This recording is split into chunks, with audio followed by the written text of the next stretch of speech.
하나님이 우리를 기억하고 계십니다. 이 시간도 우리에게 은혜 주실 줄 믿습니다.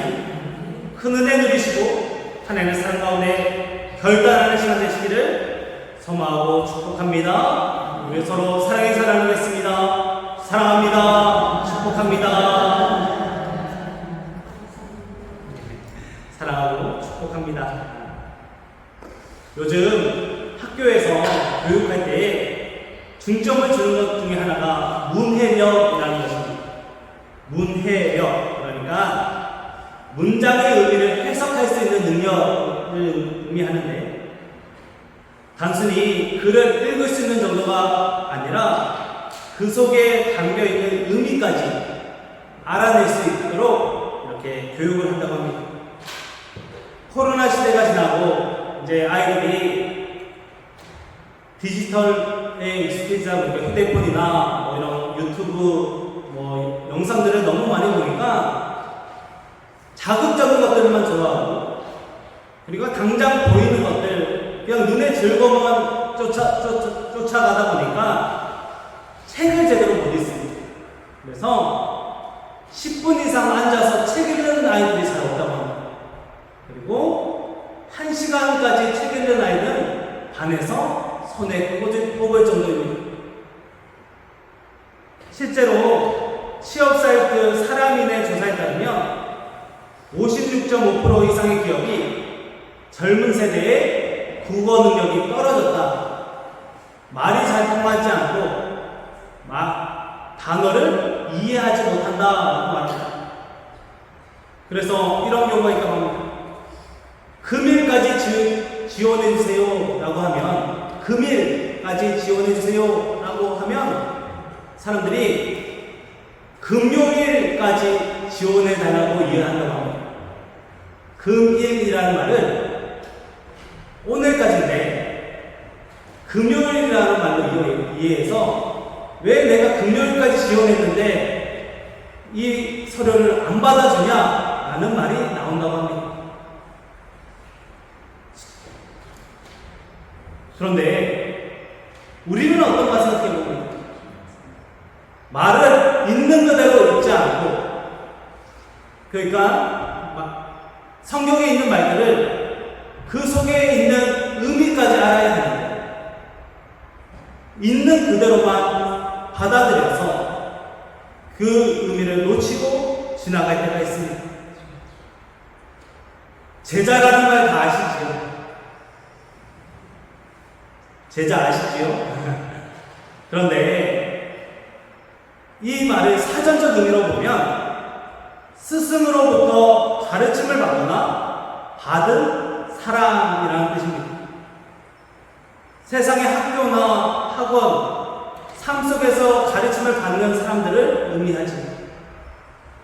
그런데 우리가 성경을 읽을 때도 단순히 가르침을 받는 정도, 가르침을 받고 깨달음이 있는 정도로만 생각하면 안 됩니다.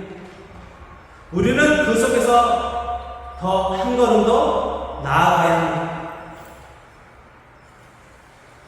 사전에도 되어 있습니다. 두 번째 의미는 예수님의 가르침을 받아 그 길을 따르는 사람이라고 되어 있습니다. 가르침을 받는 정도에서 끝나지 않고 그 뒤를 따를 수 있는 사람, 그 뒤를 따라가는 사람이 바로 예수님의 제자입니다. 우리는 제자를 어느 정도로 이해하고 있는지, 성령들은 예수님의 제자인지, 단순히 가르침을 받아서 그렇구나 하고 끝나는 사람인지, 아니면 가르침을 받아서 내가 정말 예수님을 따라가야지 하고 따라가는 사람인지를 생각해 보아야 합니다.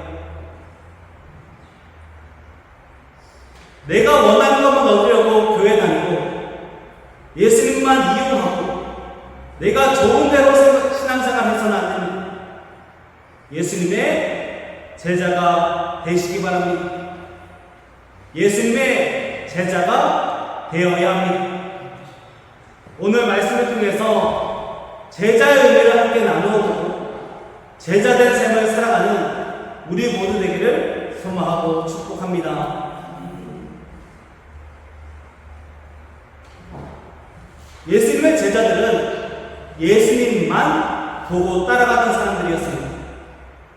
그러니까 예수님이 가자 하면 가고 머물자 하면 머물고 예수님이 말씀 전하면 듣고 그러니까 예수님만 보고 3년을 살았습니다. 그런데 예수님이 이제 십자가에서 죽으시고 다시 살아나셨다가 하늘에 올라가실 때가 되니 제자들이 염려가 되었습니다.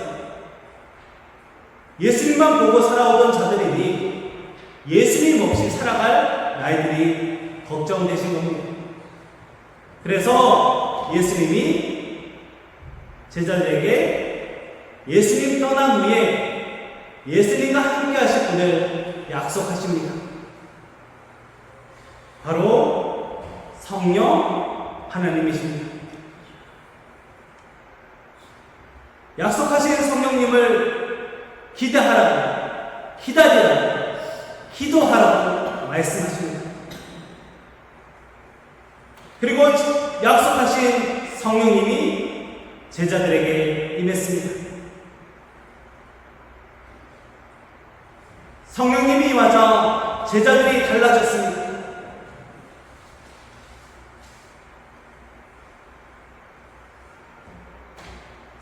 전에는 내가 원하는 것만 얻으려고 예수님을 따랐던 제자들이 이제 예수님의 말씀대로 예수님의 말씀을 전하며 교회를 세우고 복음을 전하고 예수님이 하셨던 기적을 일으키는 사람들이 되었습니다.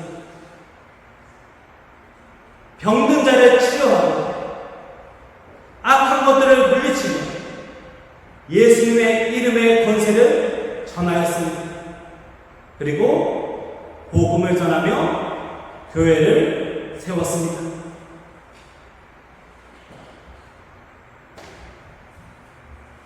예수님이 십자가에 달리셨을 때에 함께 십자가에 달려 죽을 것을 두려워하여서 예수님을 떠났던 자들이 이제 죽음을 두려워하지 않고 복음을 전하기 시작했습니다. 성령님이 임하시니 제자들이 변화되었습니다.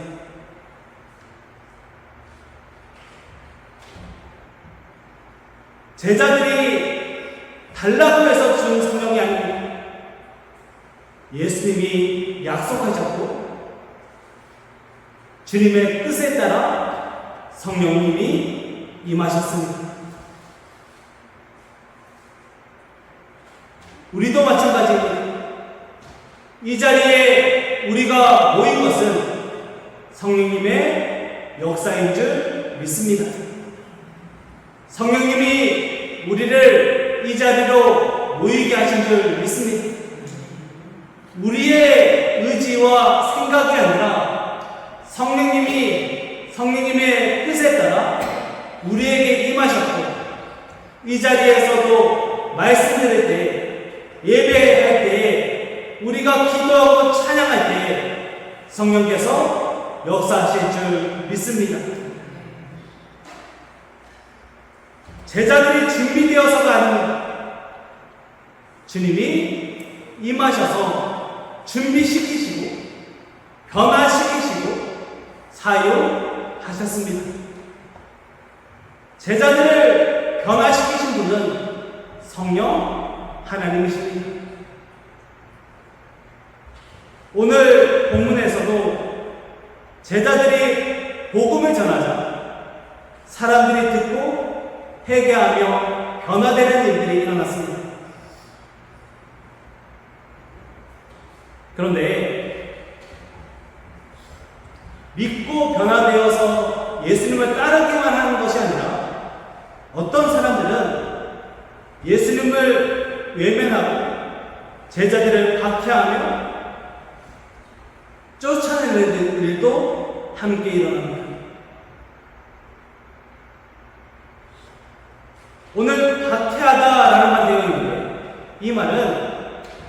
단순히 말로만 해를 가하는 정도가 아니라 신체적인 폭력까지 행하면서 박해했다는 의미입니다. 제자들은 복음을 전할 때에 말로만 해를 입은 것이 아니라 돌을 맞기도 하고 채찍을 맞기도 하고 감옥에 갇히기도 하고 또 때로는 죽이기도 하고 죽을 위기에 처하면서도 말씀을 전하는 사람들이 되었습니다. 그리고 실제로 제자들 중에 대부분은 순교의 피를 흘리며 죽음을 당했습니다. 살기 위해서 예수님을 버렸던 자들이 예수님을 위해 죽기로 결정하는 자들이 되었습니다. 제자들의 변화는 성령의 역사입니다. 성령님이 임하시면 우리도 변화될 줄 믿습니다. 그러므로 성령님의 임재를 구하시기 바랍니다. 성령님한테 우리에게 임이다. 성령님 나에게 찾아와 달라고 구하시기 바랍니다. 물론 우리가 구해서 임하시는 것은 아닙니다. 그러나 구하는 자에게 반드시 임하실 줄 믿습니다. 그리고 구하는 것조차 성령의 역사입니다. 성령님은 우리에게 임하셔서 주님의 일을 이루어 가십니다. 지금 우리가 이 자리에 있으니 성령의 역사인 줄 믿으시기 바랍니다. 우리는 날마다 성령님의 음성에 기울이고 성령님의 인도하심을 따라 성령 충만한 삶을 살아가야 합니다. 제자는 성령의 충만한 역사를 기대하고 사모하며 성령 충만한 삶으로 제자됨을 나타내야 합니다.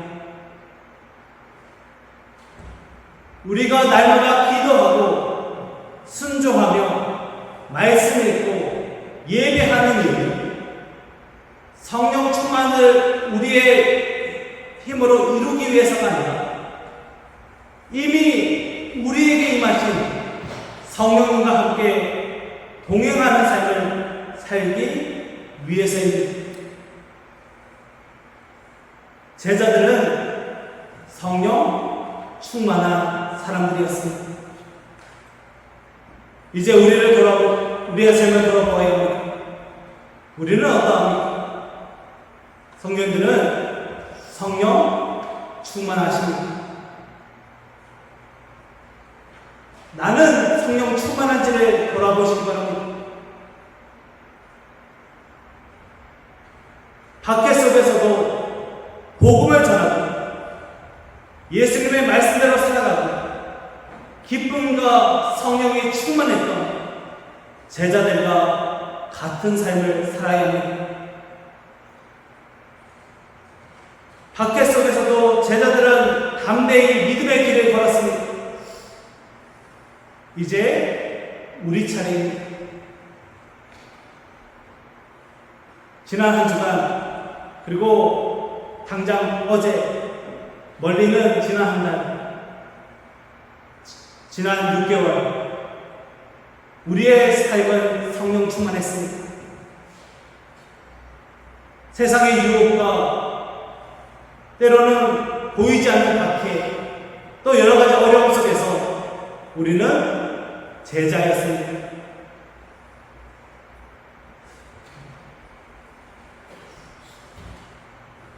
우리는 깨닫지 못했을지라도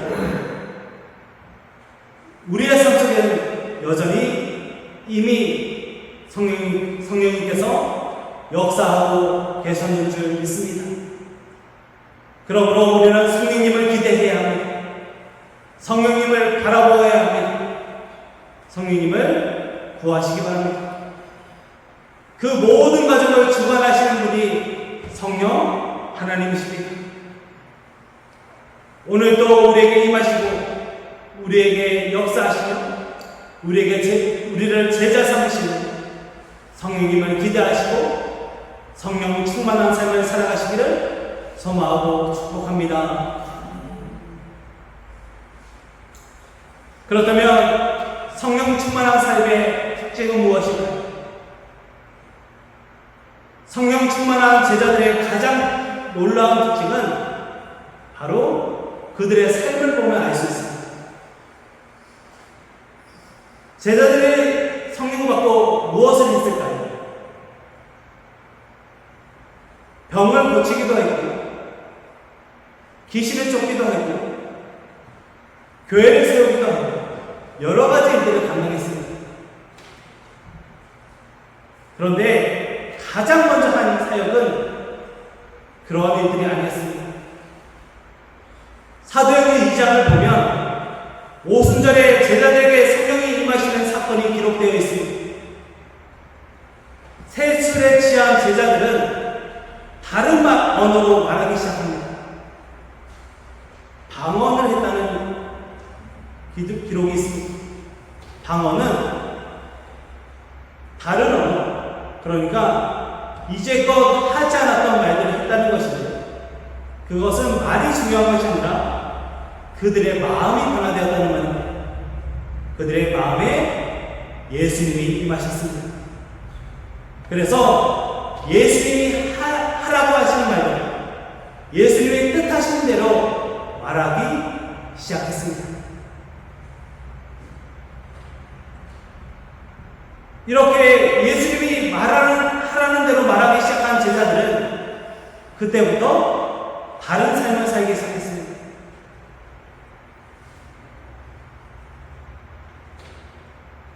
오순절 성령 강림 이후에 베드로는 3,000명이나 되는 사람 앞에서 담대히 복음을 전했습니다. 말씀을 전하기 시작했습니다.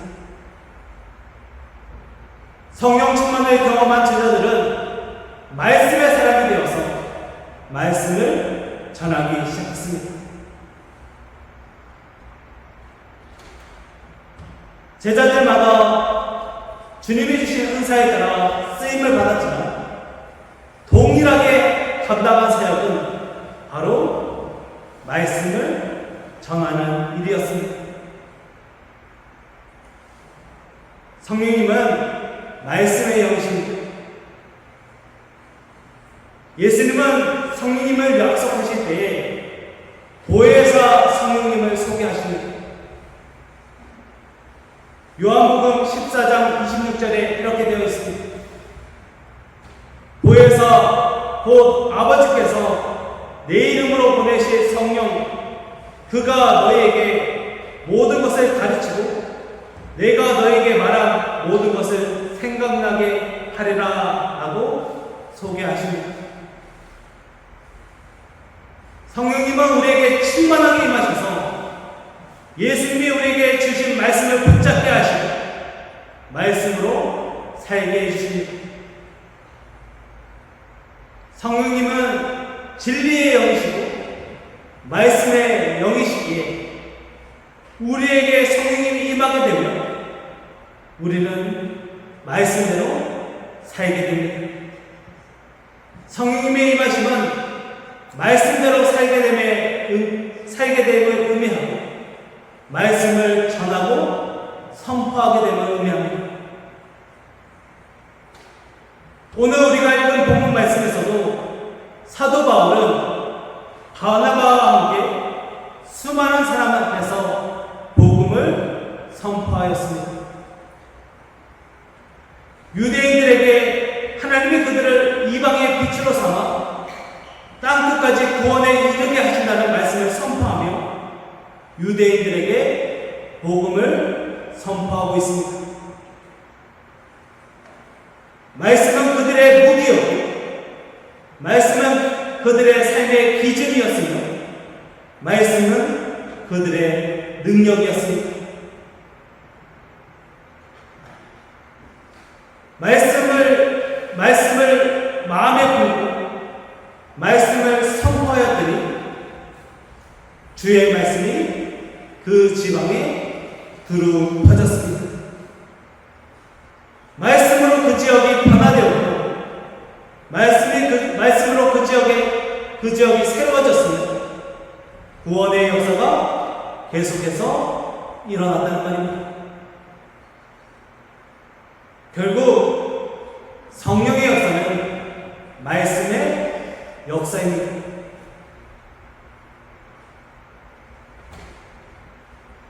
성령의 역사는 절대 말씀을 벗어나지 않습니다.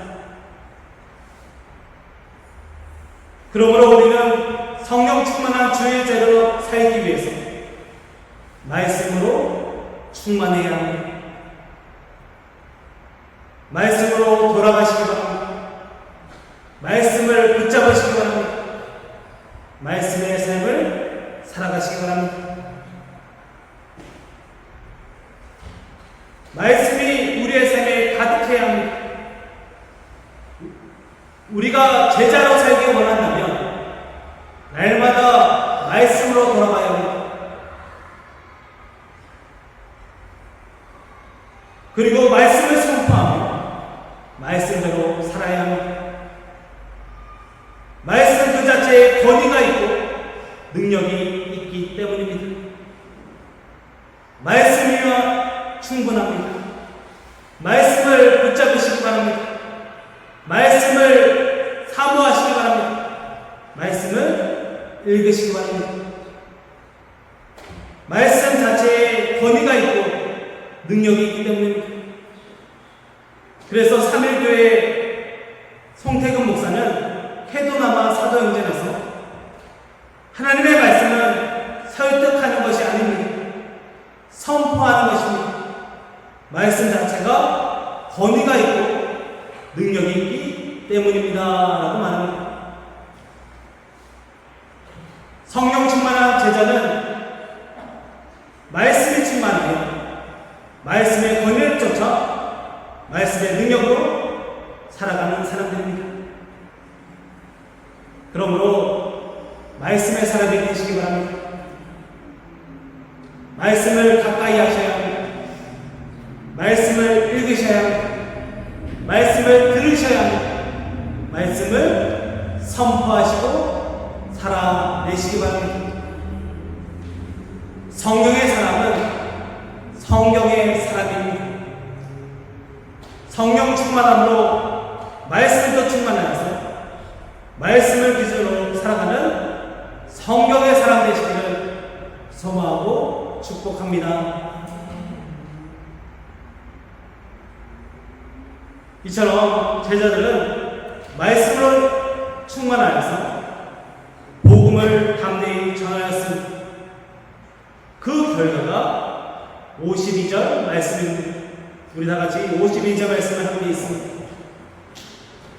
함께 읽어보도록 하겠습니다. 시작. 제자들이 기쁨과 성령이 충만하니라. 아멘. 여기에서 제자들은 바나바와 바울을 포함해서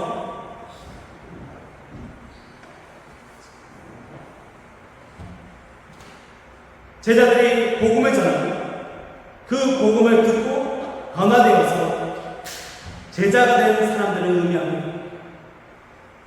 새롭게 변화된 사람들, 새롭게 예수를 믿은 사람들을 오늘 제자라고 말하고 있습니다.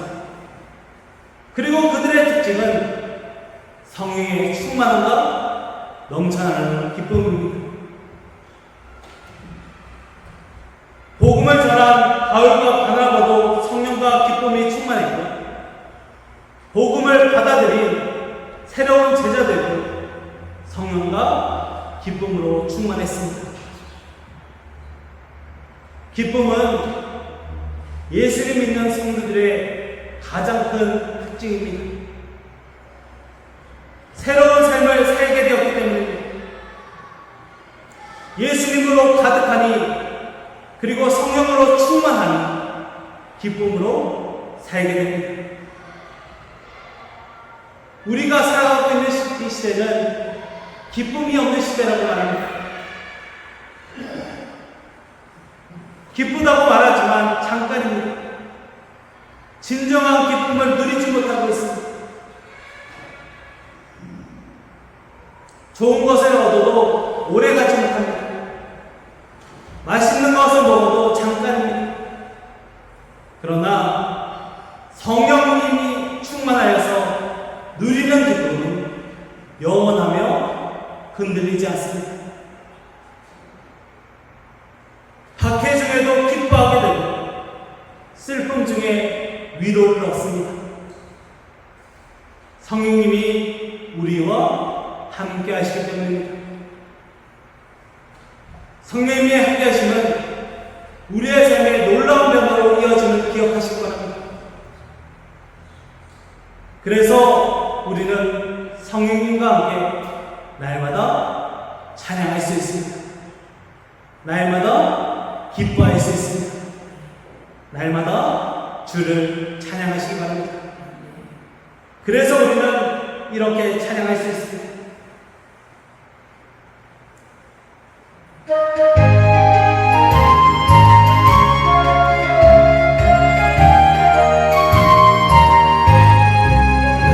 내가 매일 기쁘게 쓸 때에 나는 주의 발이 나를 안보하리요. 내가 주의 극복을 받는 참된 비결은 주의 영을 함께하리라. 성령이 계시네. 할렐루야 함께하시네. 좋은 길을 걸으며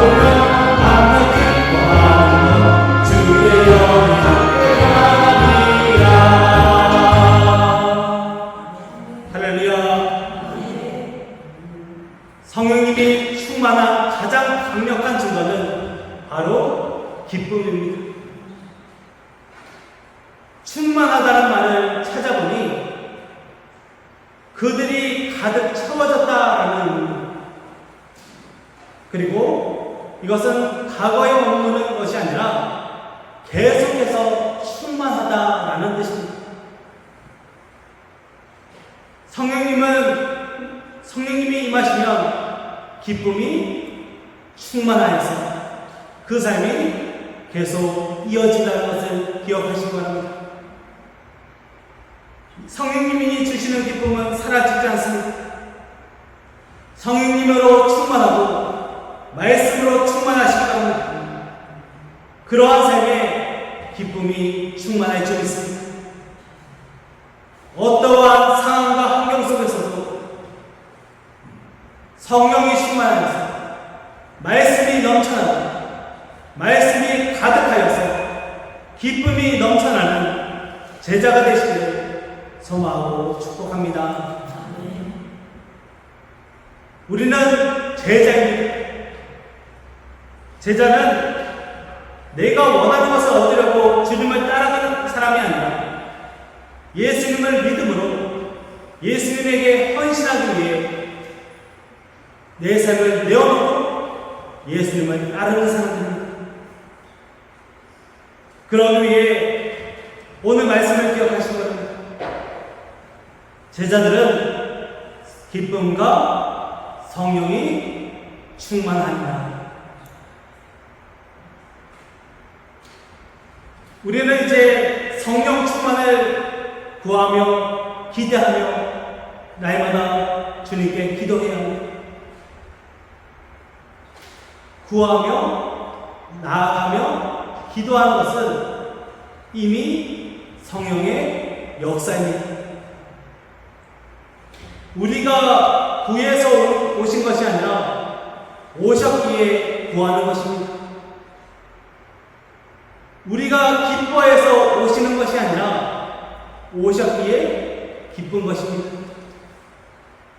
말씀을 읽어서 오시는 것이 아니라 오셨기에 말씀을 읽고 믿게 된 것입니다. 나의 모든 것을 내어놓더라도 내 삶에 환난과 역경이 다가오더라도 끝까지 성령 충만함으로 기쁨의 삶을 살아가시기 바랍니다. 성령 충만함으로 날마다의 말씀으로 삶을 채우고 기쁨으로 가득한 삶을 살아갈 수 있어야 합니다. 성령님이 임하시면 변화가 일어날 줄 믿습니다.